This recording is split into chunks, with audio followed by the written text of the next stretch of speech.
ఆగ్నేయ బంగాళాఖాతంలో కొనసాగుతున్న వాయుగుండం కొనసాగుతోంది. ప్రస్తుతం పోర్ట్ బ్లేయర్ కి 440 కిలోమీటర్లు, విశాఖపట్నంకు 970 కిలోమీటర్లు, చెన్నైకి 970 కిలోమీటర్లు, కాకినాడకు 990 కిలోమీటర్లు, గోపాల్పూర్ కి 1040 కిలోమీటర్ల దూరంలో కేంద్రీకృతమైందని విశాఖ వాతావరణ శాఖ తెలిపింది. ఇది పశ్చిమ వాయువ్య దిశగా కదులుతూ రేపటికి తీవ్ర వాయుగుండంగా మారనుంది. ఎల్లుండి ఉదయానికి తుఫానుగా బలపడే అవకాశం ఉంది. మంగళవారం ఉదయానికి తీవ్ర తుఫానుగా మారే అవకాశం ఉందని వాతావరణ శాఖ పేర్కొంది. ఉత్తర వాయువ్య దిశగా కదులుతూ మంగళవారం మచిలీపట్నం, కళింగపట్నం మధ్య కాకినాడ సమీపంలో తీరాన్ని దాటే అవకాశం ఉంది. తీరం దాటే సమయంలో గరిష్టంగా గంటకు 90 నుంచి 110 కిలోమీటర్ల వేగంతో బలమైన ఈదురుగాలులు వీస్తాయని వాతావరణ శాఖ తెలిపింది.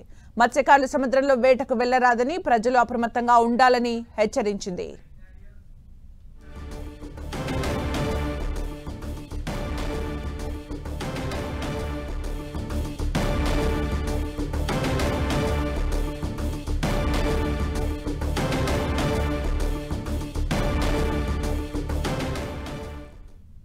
ఆగ్నేయ బంగాళాఖాతంలో కొనసాగుతున్న వాయుగుండం కొనసాగుతోంది. ప్రస్తుతం పోర్ట్ బ్లేయర్ కి 440 కిలోమీటర్లు, విశాఖపట్నంకు 970 కిలోమీటర్లు, చెన్నైకి 970 కిలోమీటర్లు, కాకినాడకు 990 కిలోమీటర్లు, గోపాల్పూర్ కు 1040 కిలోమీటర్ల దూరంలో కేంద్రీకృతమై ఉందని విశాఖ వాతావరణ శాఖ తెలిపింది.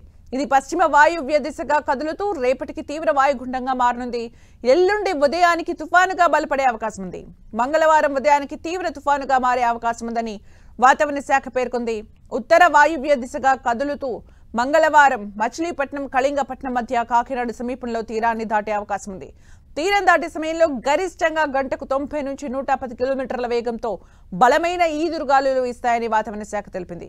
మత్స్యకారులు సముద్రంలో వేటకు వెళ్లొద్దని, ప్రజలు అప్రమత్తంగా ఉండాలని హెచ్చరించింది.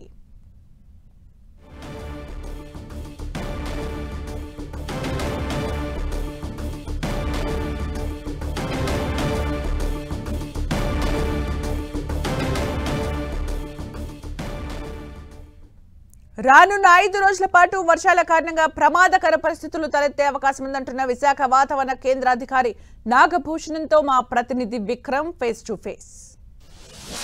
బంగాళాఖాతంలో వాయుగుండం కొనసాగుతున్న నేపథ్యంలో రానున్న 4-5 రోజుల పాటు వాతావరణ పరిస్థితులు రాష్ట్రంలో ఏ విధంగా ఉండబోతున్నాయి, ఎక్కడెక్కడ వర్షాలు ఏ విధంగా ఉండబోతున్నాయి అనేది మనతో పాటు మాట్లాడేందుకు విశాఖ వాతావరణ కేంద్ర అధికారి నాగభూషణం ఉన్నారు. ఆయనతో మాట్లాడు.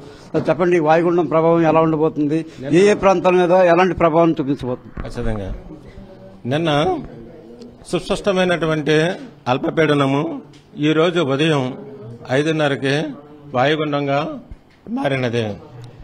ఈ వాయుగుండము పశ్చిమ దిశగా కదులుతూ అదే ప్రాంతంలో అనగా ఆగ్నేయ బంగాళాఖాతంలో పొంచి ఉన్నది. ఇది పోర్ట్ బ్లేయర్ కి పశ్చిమ ఆగ్నేయంగా 440 కిలోమీటర్లు మరియు విశాఖపట్నానికి ఆగ్నేయంగా 970 కిలోమీటర్లు మరియు చెన్నైకి తూర్పు ఆగ్నేయంగా 970 కిలోమీటర్లు, నెక్స్ట్ కాకినాడకి ఆగ్నేయంగా 990 కిలోమీటర్లు మరియు గోపాల్పూర్కి దక్షిణ ఆగ్నేయంగా 1040 కిలోమీటర్ల దూరంలో ఉన్నది.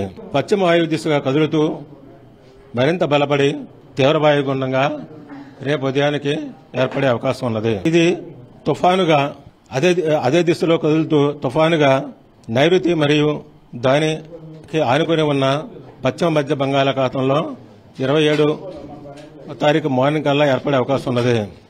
ఇది వాయువు దిశ మరియు వెంటనే ఉత్తర వాయువు దిశగా ప్రయాణిస్తూ మరింత బలపడి తీవ్ర తుఫానుగా 28 తారీఖు ఉదయం కల్లా ఏర్పడే అవకాశం ఉన్నది. తుఫాను ప్రభావం వల్ల రాగల 24 గంటల్లో ఆంధ్రప్రదేశ్ మొత్తం మీద తేలికపాటి నుంచి ఒక మోస్తరు వర్షాలు పడే అవకాశం ఎక్కువగా ఉన్నది. కానీ రాగల 24 గంటల్లో భారీ వర్షాలు అయితే మాత్రం పెద్దగా ఏమీ లేవు. రెండో రోజు అయినటువంటి 26వ తారీఖున దక్షిణ కోస్తా జిల్లాలైనటువంటి నెల్లూరు, తిరుపతి జిల్లాల్లో భారీ వర్షాలు 1-2 చోట్ల పడే అవకాశం ఉన్నది. నెక్స్ట్ మూడో రోజు అయినటువంటి 27వ తారీఖున దక్షిణ కోస్తా జిల్లాలైనటువంటి బాపట్ల, ప్రకాశం, నెల్లూరు, తిరుపతి జిల్లాల్లో భారీ నుంచి అతి భారీ మరియు అత్యంత భారీ వర్షాలు 1-2 చోట్ల కురిసే అవకాశం ఎక్కువగా ఉన్నది. మరియు రాయలసీమ ప్రాంతమైనటువంటి వైఎస్ఆర్ కడప జిల్లాలో ఒకటి రెండు చోట్ల అత్యంత భారీ వర్షం కురిసే అవకాశం ఎక్కువ ఉన్నది. మరియు అదే రోజు అనగా 27వ తారీఖున ఆంధ్రప్రదేశ్ జిల్లాలైనటువంటి కోనసీమ, పశ్చిమ గోదావరి, కృష్ణా, గుంటూరు, పల్నాడులలో భారీ నుంచి అతి భారీ వర్షాలు ఒకటి రెండు చోట్ల కురిసే అవకాశం ఎక్కువగా కనిపిస్తున్నది. మరియు రాయలసీమ ప్రాంతాలైనటువంటి నంద్యాల, చిత్తూరు జిల్లాల్లో ఒకటి రెండు చోట్ల భారీ నుంచి అతి భారీ వర్షాలు పడే అవకాశాలు ఎక్కువగా ఉన్నవి. బంగాళాఖాతంలో కొనసాగుతున్నటువంటి వాయుగుండం తుఫాన్గా మారబోతుంది. తర్వాత తీవ్ర తుఫాన్గా కూడా మారబోతుంది. అంతేకాకుండా కూడా భారీ నుంచి అతి భారీ వర్షాలు మాత్రమే కాకుండా అత్యంత భారీ వర్షాలు కూడా వీటి ప్రభావంతో కురిసే అవకాశం ఉంటుంది. అంతేకాకుండా గాలులు కూడా 100 నుంచి 110 కిలోమీటర్ల వేగంతో పెనుగాలులు వీచే అవకాశం ఉంటుందని కూడా నాగభూషణ్ చెప్తున్నారు. కెమెరామెన్ నరేష్తో విక్రమ్, 10 టీవీ, వైజాగ్.